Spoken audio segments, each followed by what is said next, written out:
Kia ora, beer fans, and welcome to the Third Pint Theory. You're joined tonight by a couple of special guests who we'll introduce in a minute. I'm Michael Donaldson, your co-host, and with me as always is Martin Bridges. They call me the Beer Bigwig, and it's great to have a couple of special guests with us tonight. Yeah, we haven't done a pod like this, a three-way pod, since we had Ryan on ahead of Beervana. And that one was interesting because we had a multitude of technical difficulties, so hopefully this one will go a lot more smoothly. But anyway, on video you already see we have Dave and Denise with us. If you're listening, I'll get them to introduce themselves. Dave Wood and Denise Garland. Tell us who you are and why you're here. Go first. G'day. I'm Dave Wood, Dave the Beer Guy. Dave the Beer Guy, that's right. Yeah. I remember that. I call me that, to be honest. I've been working in Wellington beer industry for too long. I think I worked out next year, people who were born the year I started bartending at Hashigo Sake will be able to drink. So that's, getting on 18 years I've been working in Wellington craft beer in various roles, organising various events, running various organisations, including our current one, which is Winter Ales Fest. Yes, and brilliant. I'm Denise. Thank you. I'm Denise. I am Denise Garland. I'm not sure if I'm supposed to say my last name as well. I have been a lover of beer for a very long time. I started working in bars and restaurants when I was studying at university in Wellington, and have gone on to be a beer writer, a judge, home brewer, and part of the Pink Boot Society as well here in New Zealand. I'm secretary at the moment, and helping do some beer festivaling as well, which is really cool.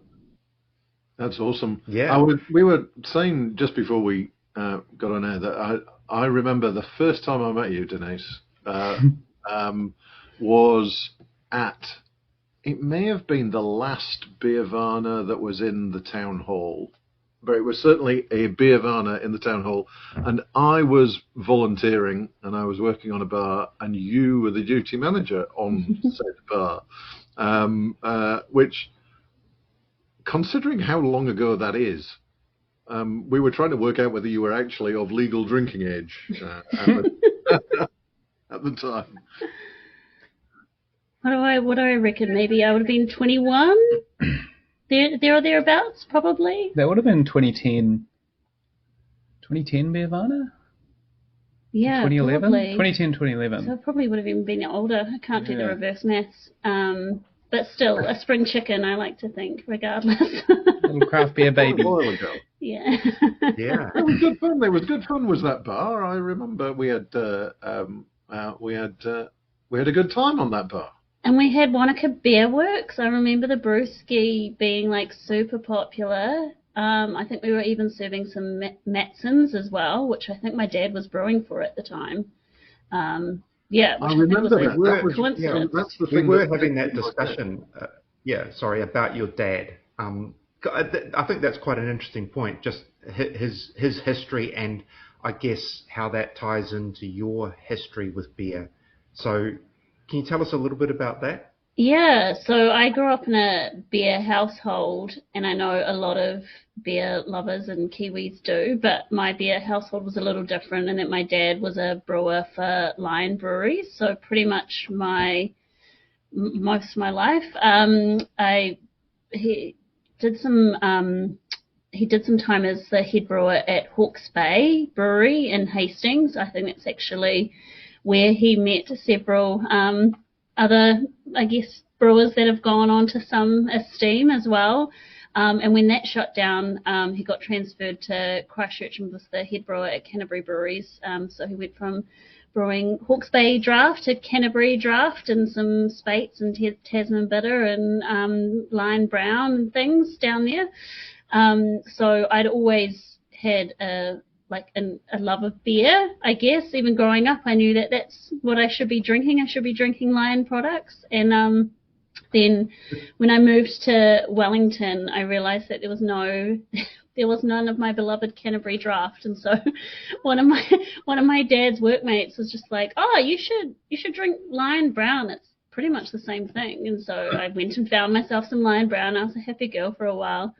And then I guess had actually my craft beer epiphany at the same time as David. We'd just met through university and friends, and he was working at the supermarket in Karori when he brought home a 4-pack of Hoegaarden.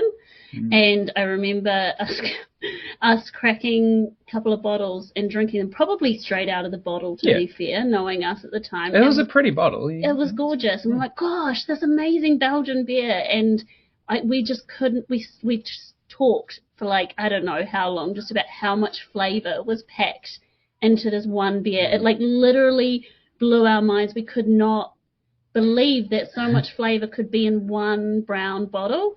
And from there, that was it. We were hooked on the craft beer train. Yeah. At the time, my favourite beer was Corona.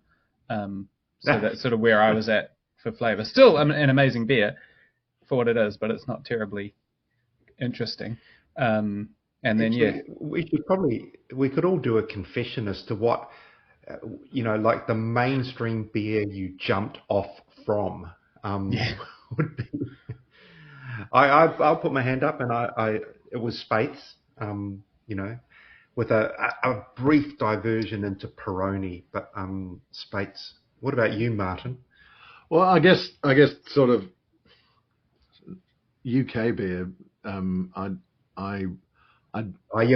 got a head start from heritage. Yeah. No, but still, certainly when I was McEwen's export which is not particularly, I have to say, it claims to be like a Scottish export.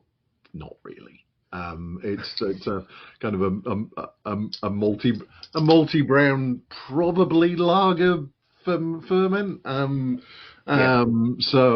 that was I drank a fair bit of that when I was a callow youth. And then at university I drank a lot of Newcastle Brown. So no crime. That has a cult following in New Zealand, or at least did when we were baby beer geeks. Yeah. I got to say, we actually had a big jug of Spates on the weekend after a long walk, and it was brilliant. For what it is, beautiful, clean, thirst-quenching beer that just tastes like beer and you don't have to think about it. Beautiful. Nothing wrong with it. I still maintain I'm waiting for I think New Zealand Draft is an underrated style. They're coming. Craft Draft is coming. I really hope that I would drink a lot of Craft Draft. Next time you're at Mean Doses, we've got MD Draft in 750ml crate bottles behind the bar. $14 a pop, 750 mils of basic beer. It's great stuff. Yeah, that's a great idea. I wonder whether, certainly for me, whether my kind of liking for New Zealand Draft comes from I drank a lot of mild, and I think that the gap between English mild and New Zealand Draft is not all that great. There is a lineage. There is a similarity. In fact, and this is where I when in my home brewing days, I won a silver in the national homebrew competition with an English mild, which I'd entered in New Zealand Draft. Very good. I just want to skip back a little bit, Dave, after the Hoegaarden episode. And I don't imagine it's just happened straight away, but how did you go from working in the supermarket in Karori to being in Hashigozaki? Did you have other bartending jobs, or did you kind of go straight to the absolute baseline of craft beer, the ground zero of craft beer in New Zealand in some ways. It's where so many cool things happened, right? Yeah, it was. I guess the timing was really good. I had my duty manager's license through working at New World, and it was 2009. This new upstart craft beer bar was opening up in town called Hashigazake. I sent them an email saying I'm a massive beer nerd, and I have a duty manager's license. Can I work there? I've never worked at a bar before, but I have a DM license. So yeah, Dominic Kelly and Sean Golding hired me. Sean Golding, who now runs Goldings, of course. But yeah, so that's how it all transitioned from that. I dropped out of university to work in beer. But I was doing a chemistry degree and not enjoying it. So, but useful knowledge in beer. Absolutely. Yeah. And you would have been there then for, I guess, a number of the momentous events, and I'm thinking particularly, the Garage Project 24 and the official launch, and I think Parrot Dog were getting a leg up there, amongst others. So you would have seen a lot of those beers going over that bar. Yeah, I think I tapped the very first keg ever of Garage Project, because I remember this was during the 24 project where they brewed 24 different styles of beer in 24 weeks and released a new beer every week at Hashigazake on a Tuesday. New release Tuesday, those were the days. But yeah, they were in corny kegs, homebrew kegs at the time, because they were just brewing on a 50-litre kit. And yeah, we'd get a couple of corny kegs every Tuesday, and I remember the first 3 showing up and adapting from the Sankey to the corny, and it was a pain in the ass, and got to put them on in a certain order, and it was pouring a bit foamy, and yeah, had Joss and Pete behind the bar to pour the first pints. There were news cameras there. Was there? Yeah, no, I think One News did a story on it. That's impressive for like a brewery that didn't exist. Joss has got connections. Craft beer wasn't. Certainly, we were on the up at that point, because I arrived in New Zealand in 2007, and that was kind of like Epic Pale Ale and similar were just coming through, and there was a pretty rapid growth over that next 2 or 3 years, but still it was nowhere near the mainstream. And it's impressive to get that they managed to get One News down there. Yeah, but you're right, Dave, that Joss has connections, and it certainly helps when you're looking for media exposure. I mean, I remember, and we're getting way off target here, but when I was at the Sunday Star Times and was asked to do a junket travel story on craft beer in Wellington, and it was all based around this new brewery that's starting up, and they weren't even brewing in RO Street. They were still putting the kit in, there was nothing happening there. So yeah, they were very good at drumming up the requisite publicity. So yeah, good for them.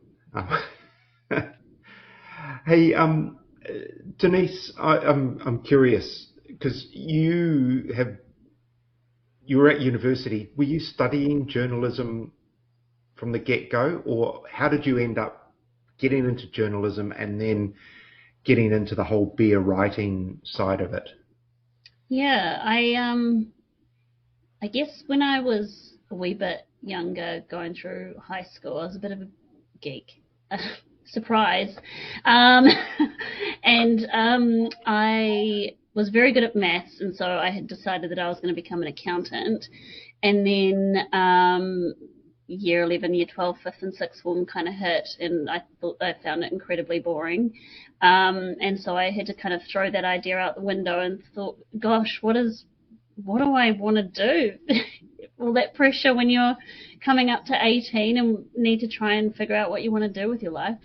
And I think I was doing a school speech competition, impromptu speech competition, and when you're waiting for your turn, you're all just kind of in a room together and trying to drum up conversation as you're taken out one by one, given the topic and told to do a speech. And one of the people that I was in there with, a lot of them were in their final year of high school already. I think I was the year below them.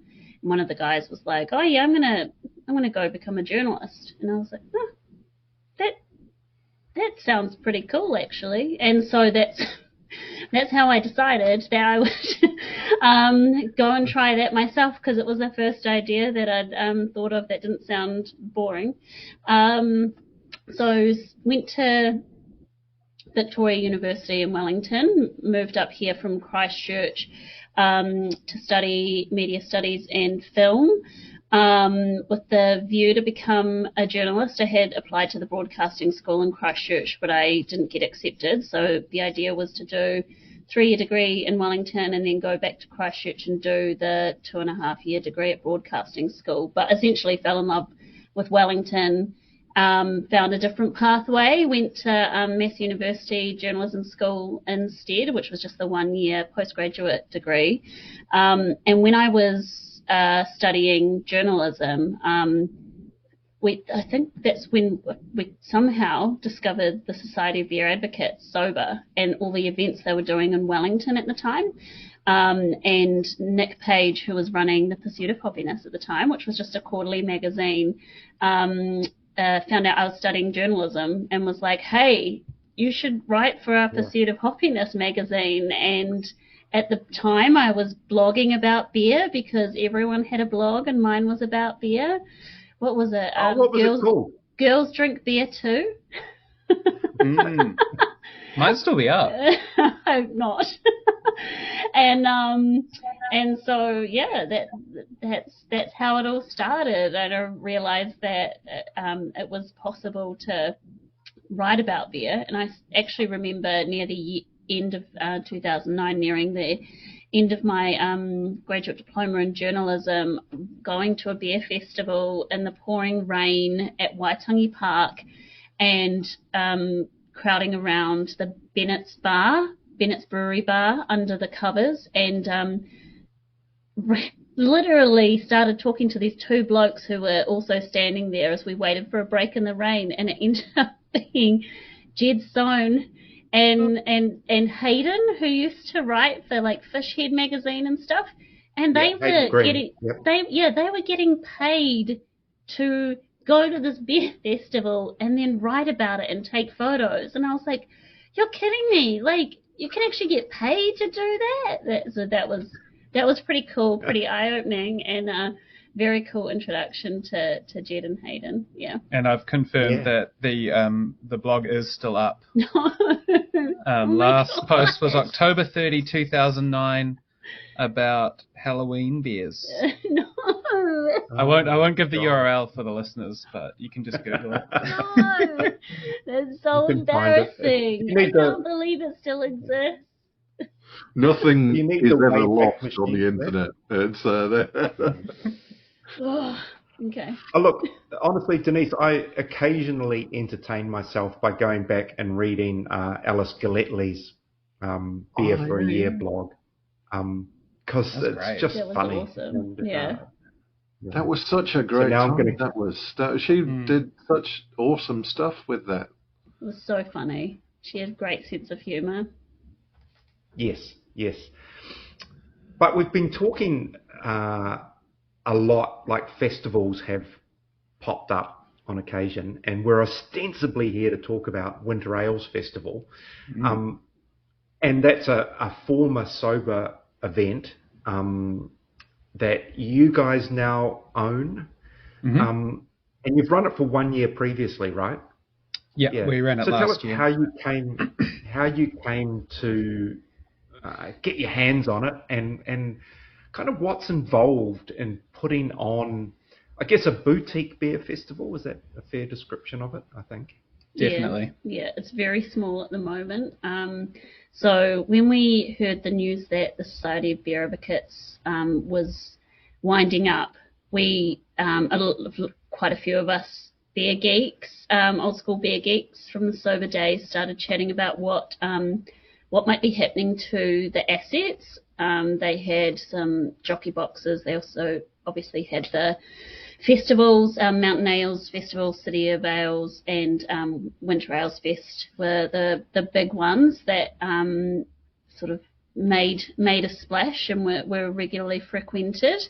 So I decided to reach out to the members, the outgoing sober committee members, and ask what their plans were with the assets.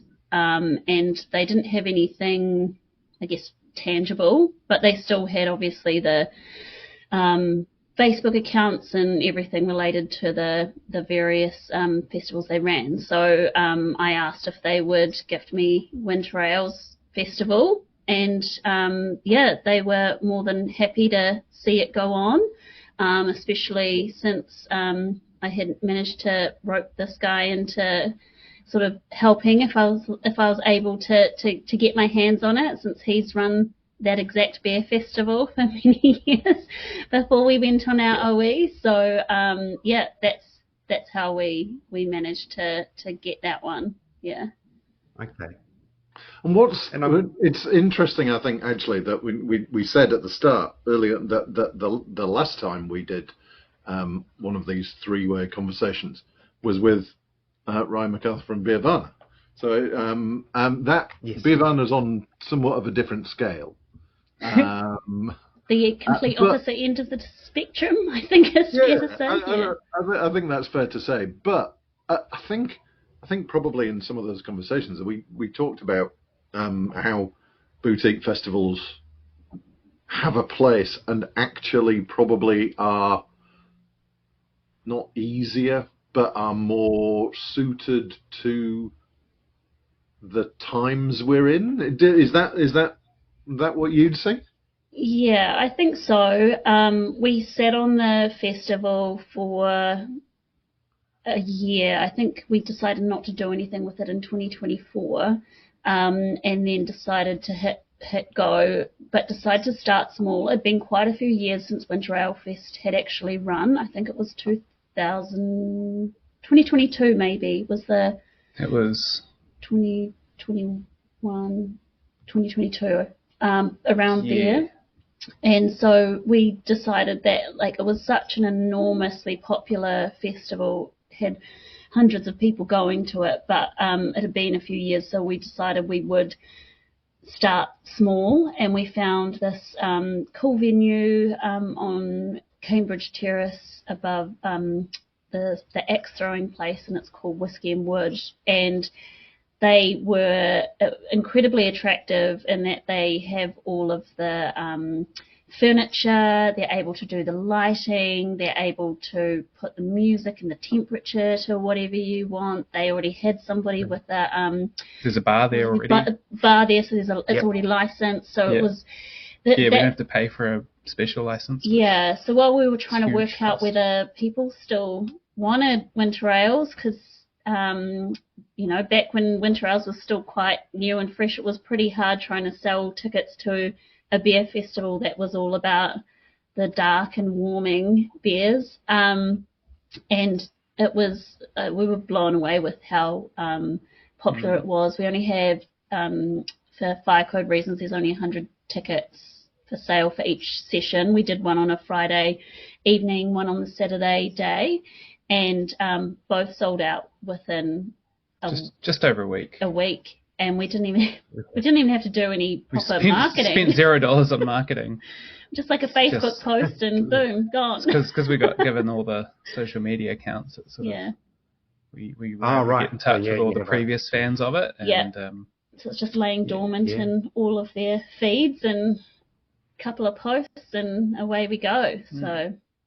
Yeah. So you're going for the same scale this year, same venue? Yep. Yeah. And tickets go on sale, assuming people are listening before they go on sale. They go on sale soon. We should be able to get them up late March, Early April. early April Yeah. is the goal. Currently, we sold out just over a week the first time, and now we've done it a year. Lots of people had a great time, so I think this year they're going to sell out maybe even quicker. So if you don't want to miss out on tickets, on our Facebook page, you can sign up for a notification email as soon as they're available, and hopefully you can snag a ticket or two. Yeah. I understand someone on this podcast has already booked their plane tickets without even having a ticket. Somebody may have booked flights and accommodation for a certain weekend in Wellington, and so we'll be kind of poised over a keyboard. We'll make sure you get one, Martin. Love it. Love the enthusiasm. It's great. Hey, given the success of the first one, and I know you never want to kind of necessarily immediately jump to the next level, but is there part of you that goes, what could we do with this? Like, or, because on one side of it, there is money to be made if you run a successful festival. The flip side is there's a risk if you don't sell all your tickets and you get yourself in a hole. Financially for you, how does it work? Like, have you got a system set up whereby you're safe with X number of ticket sales and you're maybe happy with that? Or do you have dreams of doing something bigger and better? So I think right now the limiting factor is venues in Wellington.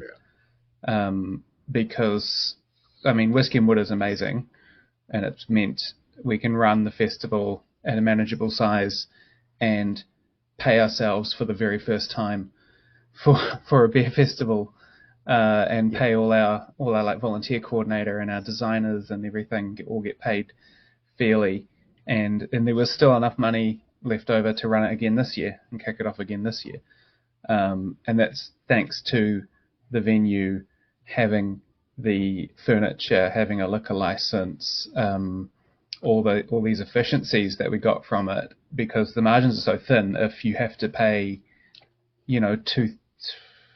So I think it's about $1,000 for a special license these days, and then furniture rental can go crazy. It can be thousands, and then you have to make a choice as to whether do we up ticket prices by $30 so we can pay ourselves, or just hope we sell every single ticket and maybe we can pay ourselves, but if we don't, then we'll still at least break even and have enough money to run it next year, which has happened many times. And when Sober was running it, that was almost the goal, was to break even and make it really affordable, because it was Society of Beer Advocates. We were there to advocate for the beer. Whereas now it's we're a bit more commercial, no longer a not-for-profit. So it'd be nice to get paid for the work we put in. And last year we were able to, thanks to Whiskey and Wood. And it is it is difficult to, we were running 100 people in a venue at a time, essentially, over 2 sessions. That's 200 or so people get to enjoy the festival. There's not really any venue that's sort of the next size venue up is quite big, a bit bigger, sort of probably around that 400 mark, and in the or even 1,000. And then the costs skyrocket for the venue. And the times we're in, people don't necessarily have the money to spend on a beer festival. So it's, I guess, a little bit of a wait and see. We would, love to be able to have more people enjoy the festival and see it grow a little bit, but there are some limiting factors there. And us both having busy full-time jobs also makes it a little bit harder. If we had a little bit more time to spend on trying to get sponsors and things, it might make it more manageable. But it is just, I guess, risky economic times at the moment as well. And I think people really enjoyed just how small and cozy the festival was last year.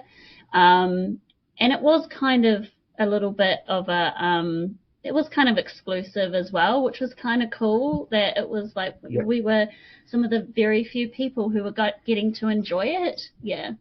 I think that's a really good point. And I think that's, and not to be lost. I think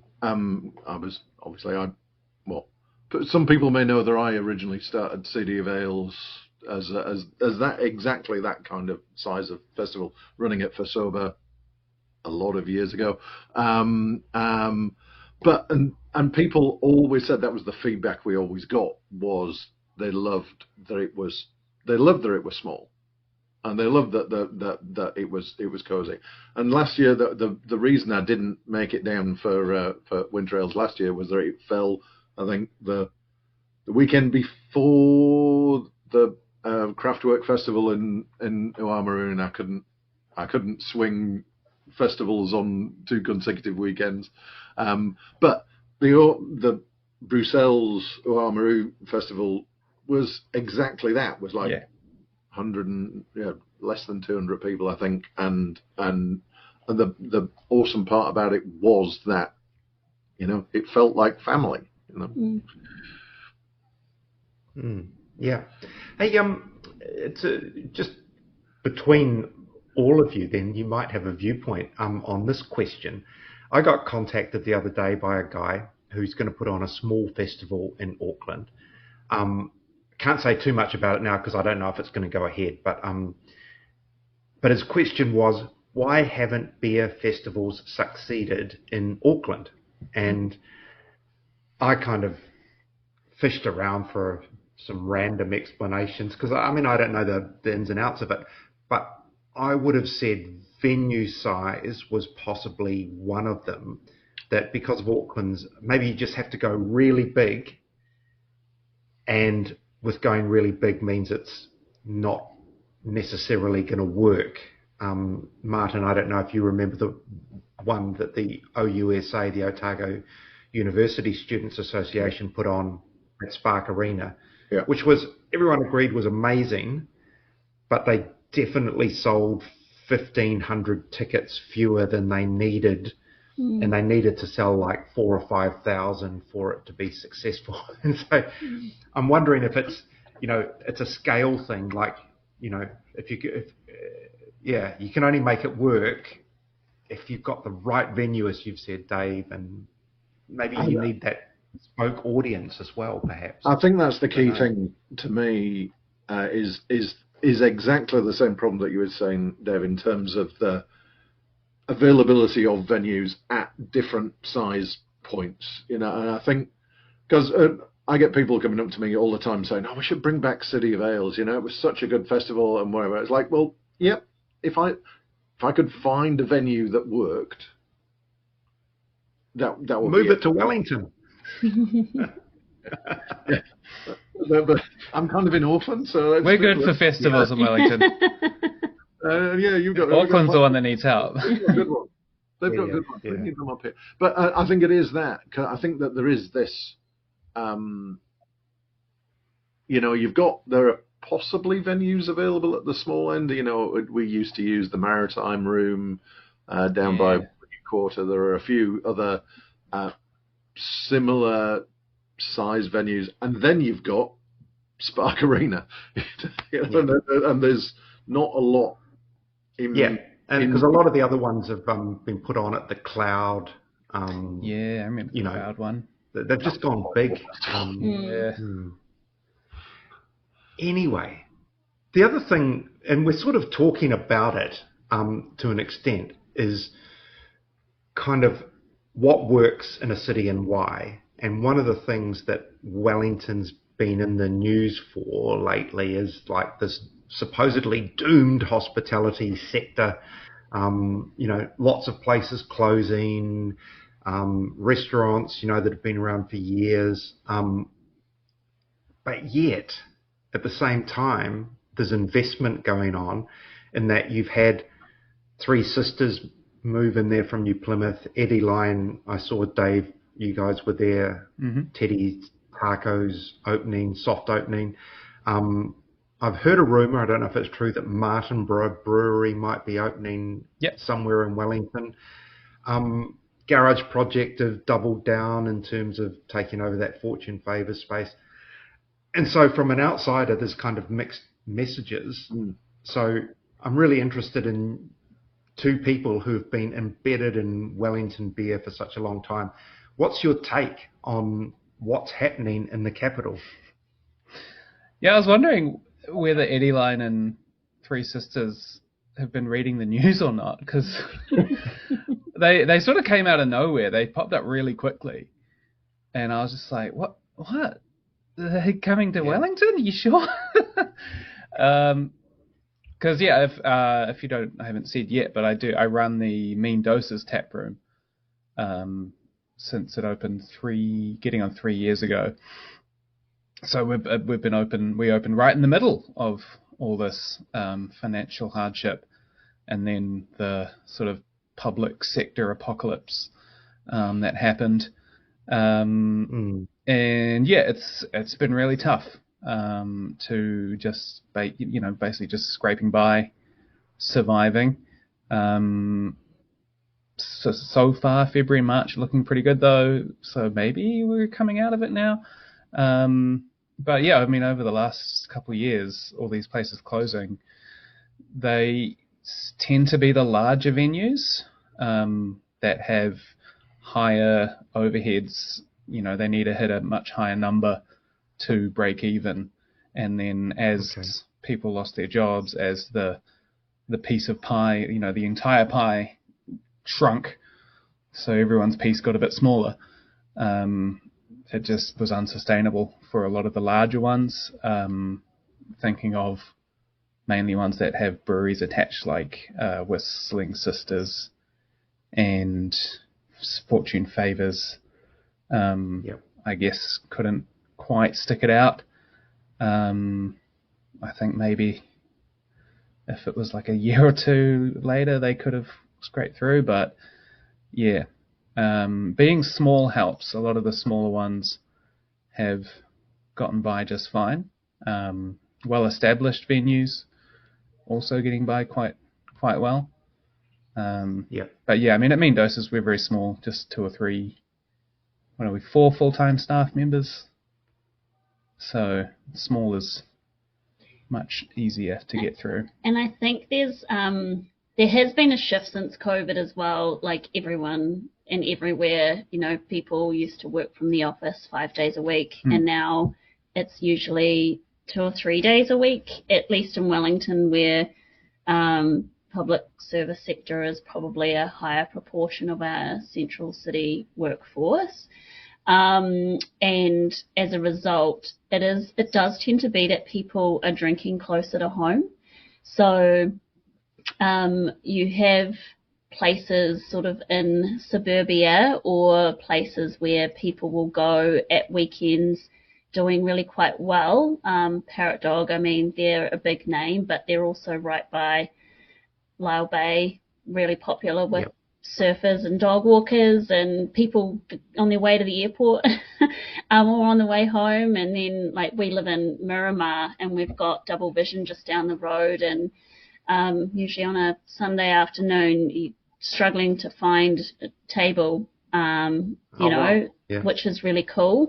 And it is, I think everyone's kind of moved slightly closer to home for some of that socializing as well, which means that it is being felt a lot more in those sort of central city areas. And we have seen a little bit of a retreat of hospitality venues out of there. But I think it's really encouraging that places like Three Sisters and Eddie Line have decided to open up in the central city and make a go of it. Also, it's really exciting for Wellingtonians to see cool new breweries and new names that we haven't really seen a lot of in Wellington. We're very blessed with tap rooms and breweries, and so while Edeline and Three Sisters you occasionally see on the supermarket shelves, you definitely don't see them in very large volumes here in Wellington. So it is something exciting and new.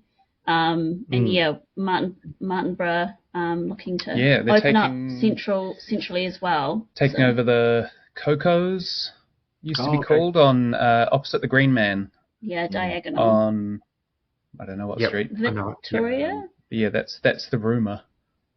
Okay. Slash, I think it's confirmed. I saw a trade me ad for a job. So yeah. That's an interesting expansion for them, because they were very, very hyper local to Martinborough. I'm not sure it's going to be Martinborough Brewery branded. All right. I think it's going to be, Martinborough Brewery beer there, but from what I heard, it might not be the Martinborough Tap Room in Wellington. It'll be some restaurant forward rather than beer forward. Okay. Yeah. Well, because I guess with Edeline, it's not Edeline, it's Teddy's Tacos. Teddy's Tacos, yes. So it's definitely more of a... It's set up like a restaurant. Yeah. Yeah. And were they good, Dave? I saw your Instagram post. They look good. They're really good tacos. Really nice. Yeah. New Mexico style tacos, sort of like hard shell, finished on the griddle, red sauce or green sauce, and yeah, delicious. And 24 beers on tap of Edeline. I didn't know they made that many, but yeah, that's a lot of taps for a taco restaurant. Yeah.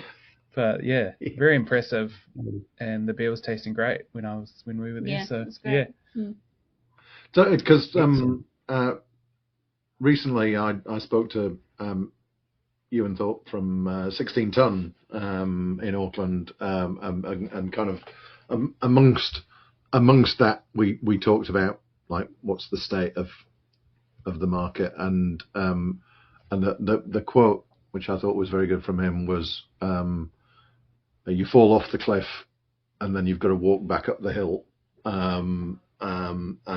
but his thought was, we're on the hill, we're like the climb out of the abyss is on. Is that the sense that you get in Wellington? Is there just generally things starting to turn slowly? Yeah, I think we're being very cautious here. Like, I think that there are good signs, but it's still going to take work. I think that's the thing. It's like nothing has really come easy for the hospitality sector in Wellington since COVID. And I think even though there have been some good signs and, promising movements, it takes one war in the Middle East to maybe, change that. But it is, I think there is cautious optimism, but it is, everyone's having to work for it as well and work hard. There was a time where, the golden days of Shigo and Malthouse and Goldings where, every bar seemed to be doing pretty well, which was awesome. And I think that everyone's having to, work harder to get people in the doors and coming back. That's probably a good link into kind of what gets them in. What makes the good tap room? What is the secret? Because I remember those days in Hashigo, back in the kind of the early 2010s, whatever we call those, whatever we call that decade. The tweens. The 20-teens. The tweens. And it was that was an outstanding place. I have my theories as to what made it great, but I'd love to be. I'd love to hear kind of what you two think about what is the secret sauce, what makes a bar, a tap room work. Yeah, I was thinking the other day, back in the Hashigo days, it was just enough to have craft beer on tap. That was a big point of difference. That from all over the country, all over the world, that you'd never had before, and some staff that actually knew about it in a nice setting. That was kind of all you needed. Now it's a very different scene because, we've got world-class breweries in every city almost making amazing beers. So having a really nice beers on tap is less interesting for people, less exciting. For me, I think a good tap room, it comes down to good beer, first off, consistently good beer. Good people. Your staff are really important. We went into a bar the other day and the staff didn't greet us, didn't look at us. We sort of had to, they weren't doing anything. They just ignored us, and it's not, the staff make a big difference, your first impression. So you've got to have good people. And it's got to be a nice environment, obviously. But I think the thing that really sets it apart is becoming part of a community. A pub has to be part of your local community. You've got to support the people around you, and they'll support you.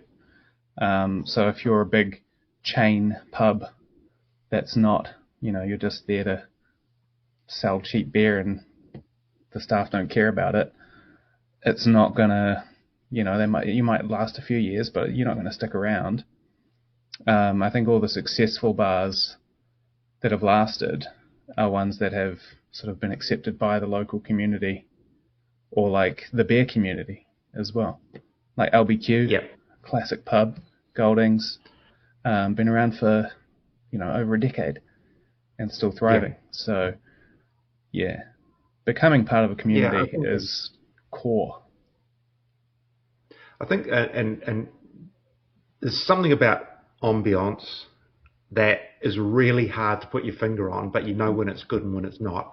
And I will say, Mean Doses, I think that's a really cool space that you've got up there, and just with different little nooks and crannies. And Hashigozaki had that a little bit as well. With the lighting being right, and it can feel intimate if you want it to, or big and vibrant if it has to. Lighting is so important. So many bars get it wrong with lighting, especially now with the rise of LED bulbs. It's really hard to get a nice warm light, and I've noticed a lot of bars putting in these harsh white, like surgical lights, and it just is the wrong vibe for a cozy space. He's very passionate about that. Noise. I agree. It's got to be warm. It's got to be warm. It makes a huge difference. Like you look at the other thing, you can't put your finger on. It's just a bar that's been there for so long. The just amount of stuff that accumulates, it just makes you feel like it's just been here forever and it's cozy. Like all the stuff at LBQ and Goldings and those sorts of pubs. There's just something about the lived in feeling. Which we're getting at Mean Doses, but it was Lone Star before us, so it was lived in since the 90s as their cocktail bar. So we came into a well-loved space the restaurant already. Downstairs. Yeah, it was the restaurant downstairs, and then upstairs where we are was a cocktail bar and function room. So that hence all the stiletto marks on the floor. Hey, I'm conscious that we try to keep these episodes to around an hour, and we've covered a lot of ground. But one thing Martin and I were chatting about before we came on air, like Martin said, I want to talk to them about their time in the UK, and in particular, you were in Scotland for I don't know for all of it or for most of it. And I'm just going to kind of curveball this one and ask for thoughts in this particular week on the whole BrewDog saga, given that you would have been there when they were at probably their zenith, I'm guessing, or close to it. Do you observe what's going on with them? Yeah, it's been, we were there from 2016 until, maybe 2017 till 2019. And so they were pretty big then. Like they were the biggest brewer in the UK. And they were continuing to open up brew pubs and pubs even around the UK, but around Europe and Australia at that time. And some of the places were, like, we would often go and visit some of these BrewDog places when we were travelling outside of the UK as well. Sometimes it was one of the places you could get local craft beer. I remember being at the one in Rome, and it was the only place we really got Roman craft beer, was at the BrewDog. It's like right near the Colosseum. There's a BrewDog that had local Italian craft beer. But there was starting to be a little bit of, I guess, disquiet even then. I remember the staff not necessarily enjoying their work environment even back then, and not being able to understand some of the pricing structures and stuff that were in place with some of their beers that didn't quite make sense. We'd go to like cute little towns around Scotland on our days off, take the train to Falkirk or whatever, and you go to the BrewDog bar there, and there'd be one guy on a Thursday afternoon trying to do all the pizzas, sell all the takeaway beers, and pour all the pints. And that's just kind of how it was done. And also they were starting to sort of show their ass as sort of a big corporation rather than this punk craft brewery. There was a few of those PR campaigns that didn't quite hit. There was Pink IPA. That was the one that I was like, not drinking BrewDog beer anymore. They've put out this, punk IPA with pink labels. I think it was for girls. For girls, and we girls, made it pink for girls, so girls will drink beer because it's pink. And if you're a woman, it's cheaper for you than if a man buys it because of the pay equity gap. You could have done that and not made it pink. That would have been fun. And it was frustrating. I was like, if you need a media release to go along with your beer, you've missed the mark. I don't know. Women have been drinking your beers and brewing your beers and serving your beers for years. You don't need a pink IPA. That was the final straw. I think that was the final straw for me, and I think it was There's plenty of others. There's plenty of other instances, but it was. They had a lot of turnover at their bars as well, which was always quite interesting for. We both worked at bars over in Edinburgh that had very small turnover of staff, so it was really interesting. And were like many bars, you had the same staff there for the whole time we would be there, and so it was quite interesting. From that perspective. I think it's really interesting the whole from the BrewDog perspective, that I think amongst the beer community that point was recognised, that kind of like they've lost touch with who they said they were, but in all of the kind of the publicity that has been around the sale and so on, it's still that still kind of, particularly the UK craft beer, the UK mainstream press sees them as this craft beer kind of company, and they hadn't been that for, as you say, 7 or 8 years. They were the evil empire, really. They were the highest volume brewer in the UK when we were there.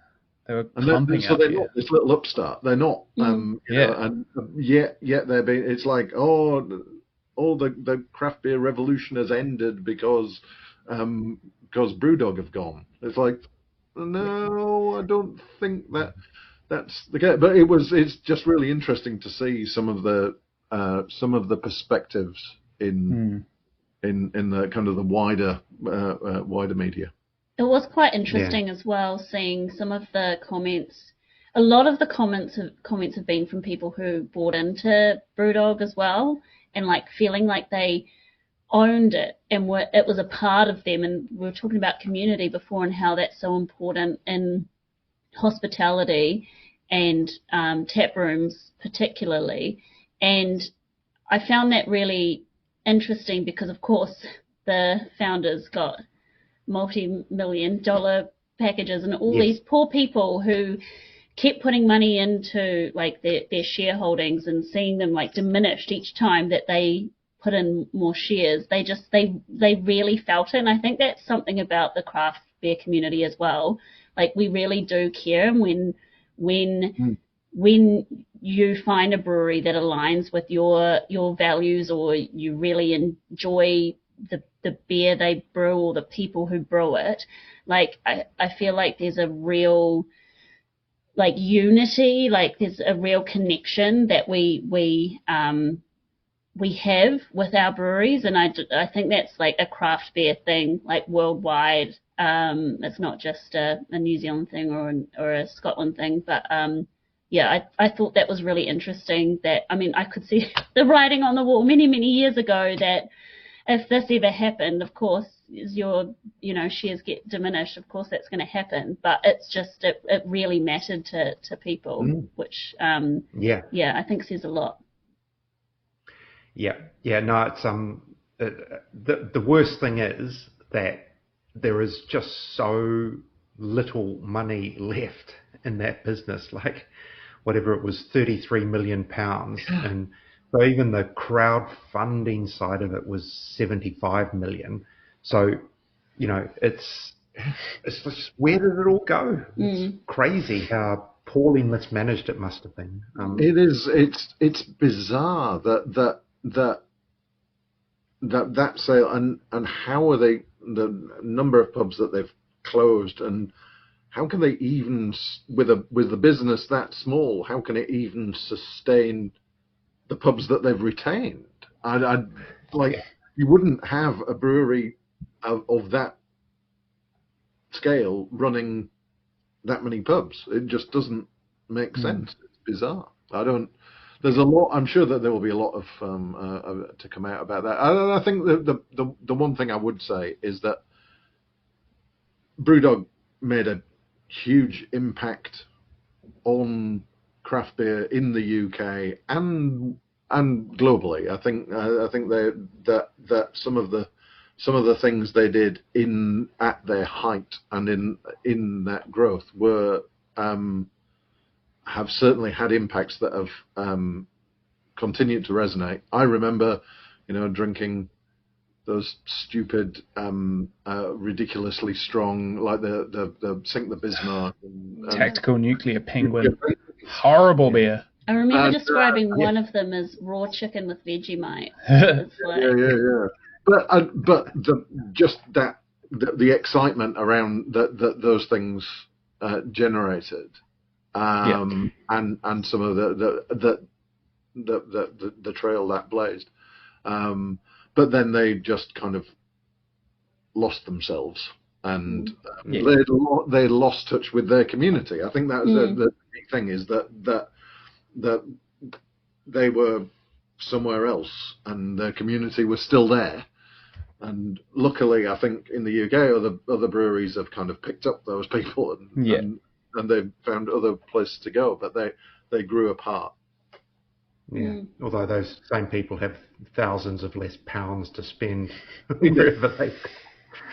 Hey, the clock is ticking 59 minutes and 9 seconds, so I'm going to try and wrap this up as close to the hour as possible. Nice. You're doing a good job. One thing I would have rambled for hours. David and Denise, that we haven't done is actually tell people when Winter Ales Festival is on. So while they wait for the tickets to come up, what dates can they circle in their diary?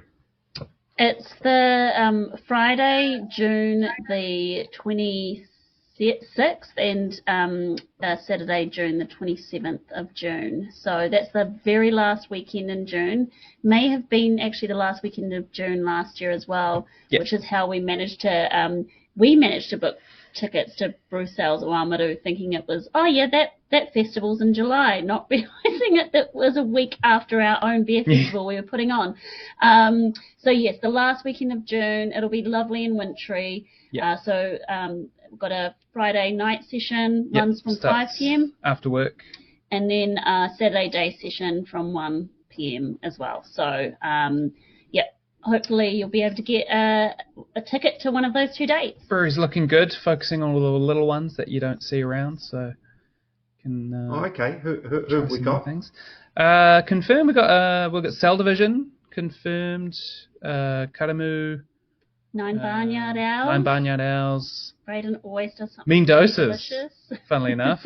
Beer Engine. Peckham's also always does something awesome and wintry for us as well, which is really cool. A nice cider. Yeah. I had their lovely fire cider at Beervana last year. Oh yes, lovely fire cider.